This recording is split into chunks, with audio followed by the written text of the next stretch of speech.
আসসালামু আলাইকুম সবাইকে। আশা করি আপনারা সবাই ভালো আছেন। Today we are going to learn some words that have already appeared in bank examinations. Today, part 1. So let's get started. First one, ponder. It means to think carefully about something, especially before making a decision. অর্থাৎ ponder মানে গভীরভাবে চিন্তা করা। যখন কেউ কোনো কিছু গভীরভাবে চিন্তা করে তখন সেই সিচুয়েশনকে আমরা বলতে পারি ponder। পাশে থাকা ছবিটা দেখলে আমাদের আরো ভালো মনে থাকবে। বয়স্ক লোকটি অনেক বেশি গভীর চিন্তায় মগ্ন আছে, তাই না? তো ponder means গভীরভাবে চিন্তা করা।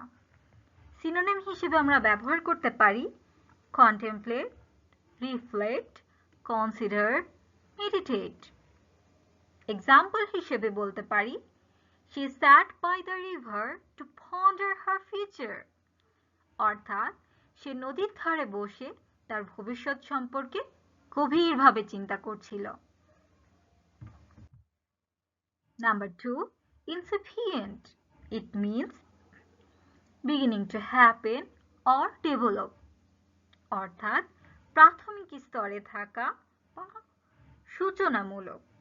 যেমন পাশের ছবিটাতে কি ফুল এখনো ফোটেনি, এখনো কি প্রাথমিক অবস্থায় আছে। তাহলে আমরা মনে রাখতে পারি incipient means প্রাথমিক স্তরে থাকা বা সূচনামূলক। সিনোনিম হিসেবে আমরা বলতে পারি ইনিশিয়াল, ইমার্জিং, ডেভেলপিং। এক্সাম্পল হিসেবে আমরা বলতে পারি the project is in its incipient phase. প্রজেক্টটি এখনো কি প্রাথমিক অবস্থায় আছে। Number 3, obscure. It means not clear or difficult to understand or not well known। অর্থাৎ অস্পষ্ট। পাশে থাকা ছবিটি কি স্পষ্ট আমরা দেখতে পাচ্ছি? অবশ্যই না, অস্পষ্ট দেখাচ্ছে।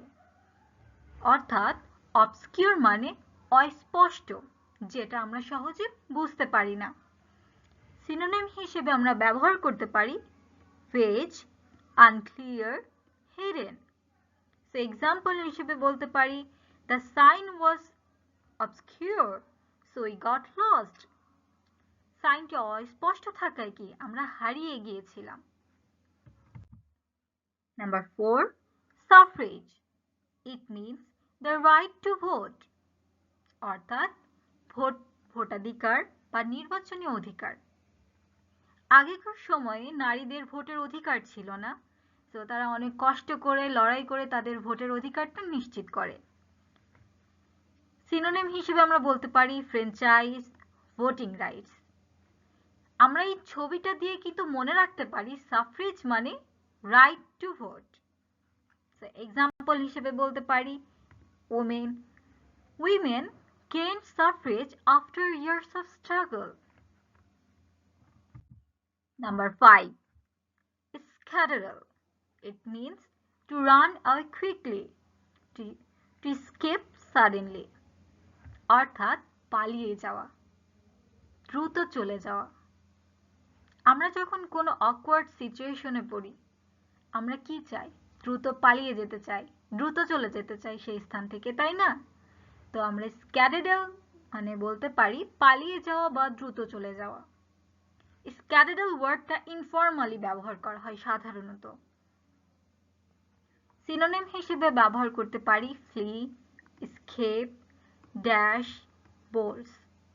এক্সাম্পল হিসেবে আমরা বলতে পারি it's going to rain, we should skedaddle. ব্যাংকের পরীক্ষাগুলোতে খুব ইউনিক এবং আনকমন ওয়ার্ড মিনিং আসে এবং এই ওয়ার্ড মিনিংগুলো কিন্তু বিভিন্ন চাকরির পরীক্ষায় রিপিট হয়। তো এই ওয়ার্ড মিনিংগুলো আমাদের কি অবশ্যই পড়া এবং মুখস্থ করা উচিত। সো আজকের মতো এই 5টা ওয়ার্ডই শিখলাম। ইনশাআল্লাহ নেক্সট ক্লাসে আমরা আরো ওয়ার্ড মিনিংগুলো শিখব যেগুলো বিভিন্ন ব্যাংকের পরীক্ষাগুলোতে এসেছে। সবাইকে ধন্যবাদ এতক্ষণ আমার লেকচারটি শোনার জন্য।